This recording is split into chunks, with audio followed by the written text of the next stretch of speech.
What women and girls are going through on a global scale is sometimes hard to hear and hard to fathom. It's challenging to open up these apps daily and get sent these stories about how women and girls are being harmed, but we need to know the global condition so that we can amplify it, talk about it, and hopefully make some changes across the globe so that women and girls are not just running from one fire to the next as they work to get away from oppression and violence. So, watch these next videos, they may be triggering. Major trigger warning. Major trigger warning. These two ladies were both taken out, both deleted, unalived by their husbands. This is the first lady, Krystal Evans. She literally just posted this yesterday. She says, "Me yesterday, I look like the weather yesterday." She lives in Georgia. But also, what she posted yesterday, "Dude, please leave me alone. It's over. Move on with your life. Please, respectfully." She posted this yesterday. And now her husband, who she was divorcing, took her out. She has her family and friends on this post saying, "Cuz we just put your mother to rest. Now we're putting you to rest. Gone too soon." Ricky says, "Damn sorry, Ma." Ursula says, "So sorry you were taken from your family. You did not deserve this." Obviously, she did not deserve this. So here's the story. One dead, one injured in Friday shooting near courthouse. Griffin Police Department investigators have released the names of the Griffin woman and man involved in Friday morning's fatal shooting near the Spalding County Courthouse. Richard Powell, GDP's public information officer, said Marjorie Krystal Evans Mallory was fatally shot by Tom Mallory. After a court appearance Friday morning unrelated to the divorce proceedings, Powell said Tom Mallory fired several shots into Marjorie Mallory's vehicle while she was parked on South 6th Street. Tragically, Mrs. Mallory succumbed to her injuries on the scene. Tom Mallory then fled the location and he took himself out. He deleted himself. So this was an unaliving self-deletion situation. So obviously, no accountability for this man. He couldn't just let this woman go. He fled and then he took himself out like a coward. Now, to this, a former model who was a finalist in the Miss Switzerland contest was allegedly unalived and pureed in a blender by her husband, officials in Switzerland are reporting to have said. Kristina Joksimovic, 38, was found dead in her home in Bennington near Basel, Switzerland, in February this year. Local outlets report that the federal Supreme Court ruled against the release of Thomas after he admitted he is the one that deleted his wife. So it was Tom in the first story, it was Thomas in this story.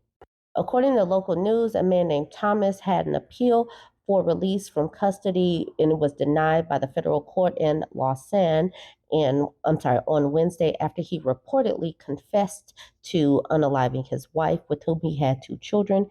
The outlet said he admitted to the unaliving during a crime reconstruction in March in which he claims self-defense after she attacked him with a knife. BZ Basel said the ruling from the court held Miss Joksimovic was strangled to death. An autopsy report included in the ruling said Miss Joksimovic's body was then dismembered in a laundry room with a jigsaw, a knife, and garden shears. Oh my goodness. It added, body parts were then chopped up with a hand blender, pureed, and dissolved in a chemical solution. BZ Basil said that Thomas was arrested the day after Miss Joksimovic's body was found and initially told investigators he had found her dead and dismembered body in their laundry room in a panic. I want to remind us all that society tells women that they need to get married, that this is their duty to get married and have babies, and you're going to get you a protector and a provider. But then every day we open up any kind of news apps, any kind of social media platforms, and we see where the most dangerous place for a woman is most likely in her own home with somebody that she is connected to romantically. Keep that in mind, or was connected to Sometimes the most dangerous time for a woman is when she is leaving or has left. All right, y'all, join the conversation. I know that this is a challenging video, but this is the reality of being a woman in this corrupted, terrible patriarchy. Women deserve better than this. Join the conversation, like, comment, and share. Global patriarchy is failing and flailing, and they need to get their incubators and wife appliances back under control, back under the boot of patriarchy as women and girls try to assert our humanity. This article from The Guardian says religious groups spend billions to counter gender equality education. Extreme religious groups and political parties are targeting schools around the world as part of a coordinated and well funded attack on gender equality, according to a new report. Well known conservative organizations aim to restrict girls' access to education, change what is on the curriculum, and influence educational laws and policies, according to Whose Hands on Our Education, a report by the global affairs think tank ODI. Tactics include removing X education from schools, banning girls from learning, reinforcing patriarchal gender stereotypes in textbooks, and rejecting gender inclusive language in schools. Aisha Khan, senior research fellow at the ODI and one of the authors of the report, said, education is a key enabler for gender equality and has the power to shape lives. This research shows how a small group of highly financed anti-rights organizations and politicians and militant groups are intent on disrupting the transformative opportunities that education provides. These organizations have received billions of pounds in funding to advance their agenda, according to evidence in the report. At least 3.7 billion pounds, $3.7 billion, and that's 2.8 billion pounds, was channeled to anti-gender equality organizations globally between 2013 and 2017. In Africa, more than 54 million was spent by US-based Christian groups between 2007 and 2020 to campaign against LGBTQ rights and X education. So they are like, you know what, women, they're getting too uppity. It's because they have education and opportunities. We need to squash this at the childhood level. Let's squash their opportunities really, really early so they don't grow into women becoming assertive and having confidence that they can actually survive without a man. That is what these groups are doing. Look at how angry these men look as they're holding these signs. These are signs against LGBTQ people having rights in Kenya. Okay. So, funding from sources that include Russian oligarchs and political parties has led to the creation of new organizations and encouraged existing ones to campaign against sexuality education and LGBTQ rights, the report found. For example, donors from Britain, the US, Germany, and Italy spent more than $5 million from 2016 to 2020 on projects run by or benefiting Ghanaian religious organizations whose leaders have campaigned against LGBTQ rights. Islamist funding across Muslim world is hard to trace, the report said, but Pakistan has received billions in Saudi loans and direct aid, along with private funding from Gulf states to promote Wahhabism. Please forgive me, a fundamentalist and puritanical movement within Sunni Islam. One estimate put Saudi state funding for this at $75 billion from 1979 to 2003. Textbooks in the country portray women as guardians of tradition, culture, and morality, and X education remains taboo. Organized efforts have also blocked X education initiatives in South Africa, Brazil, and the Philippines, removing material on homosexuality and replacing it with content that promotes sexual abstinence and traditional family values.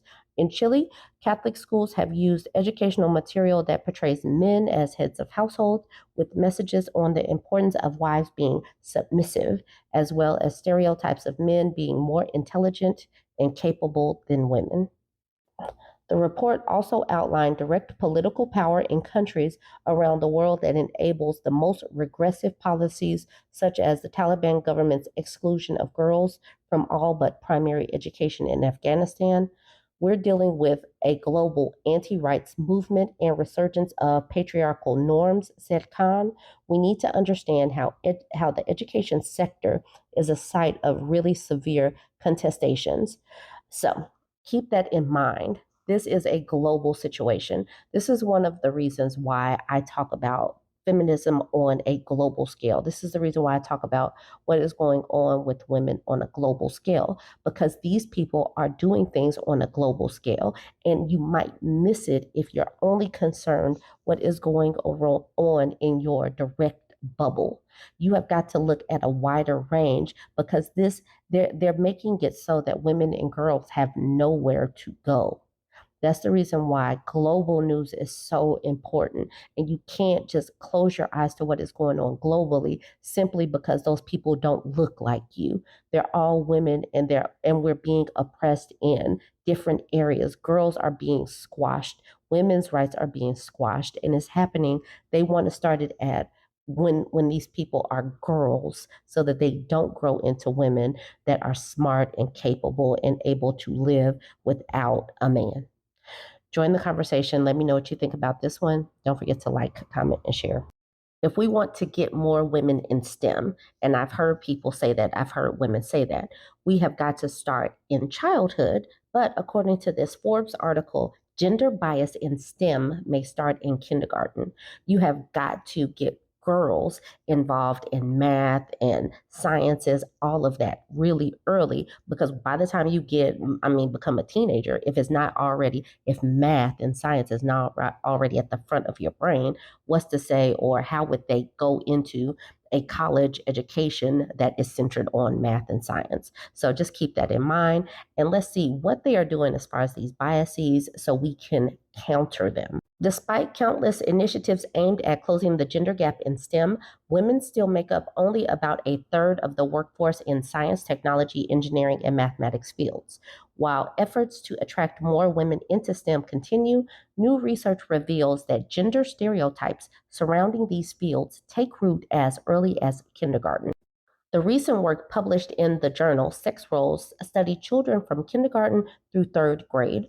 The results revealed that the children believed that the older girls would struggle more on a challenging STEM exam. Even more telling, the children viewed men as more competent than women in STEM professions. This early bias may be related to perceptions of the difficulty of STEM. Girls perceive STEM jobs as more challenging than non STEM professions, whereas boys saw both STEM and non STEM jobs as equally difficult. In addition, 62% of boys named STEM subjects as their favorite, and only 37% of girls did the same.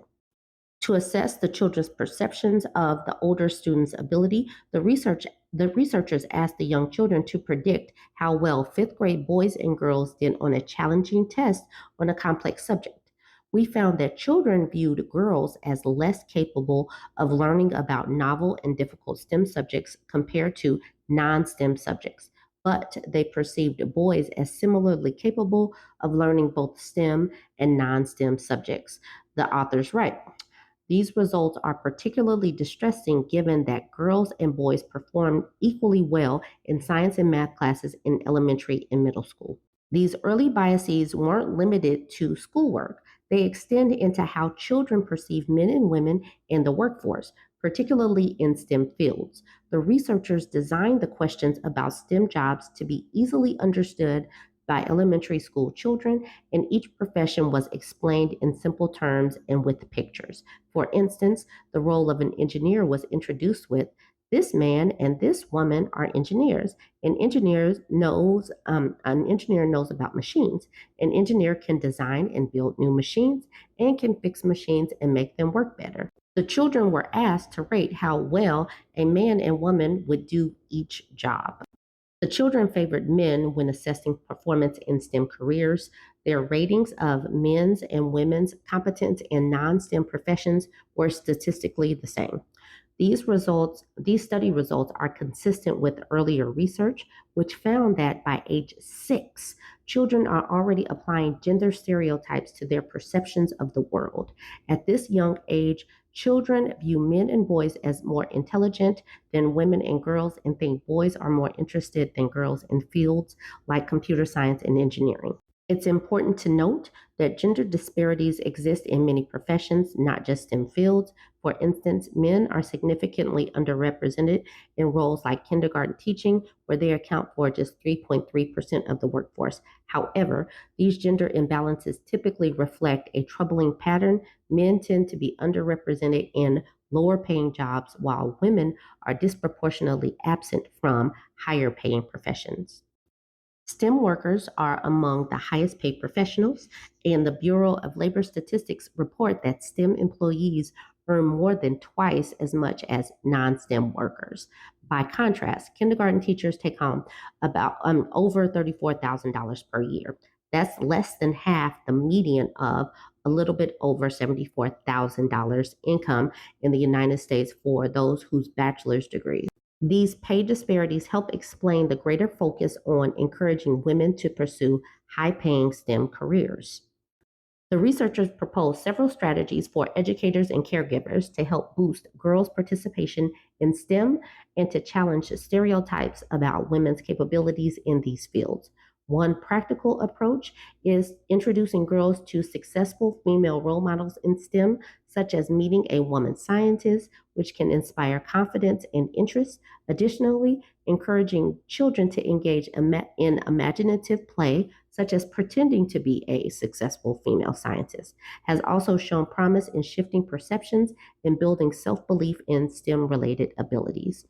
Basically, moms of right now, start talking to your girls about math and science, implementing these strategies, showing them, taking them to museums that have tinkering toys and all of that, so that we get more girls involved early so that their perceptions match with our capacity to learn in these fields. Because we're not just going to tell women, go get into STEM without them already having some understanding that they can do it, which starts in childhood.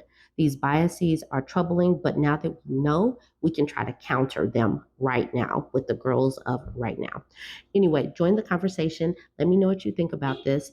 Don't forget to like, comment, and share.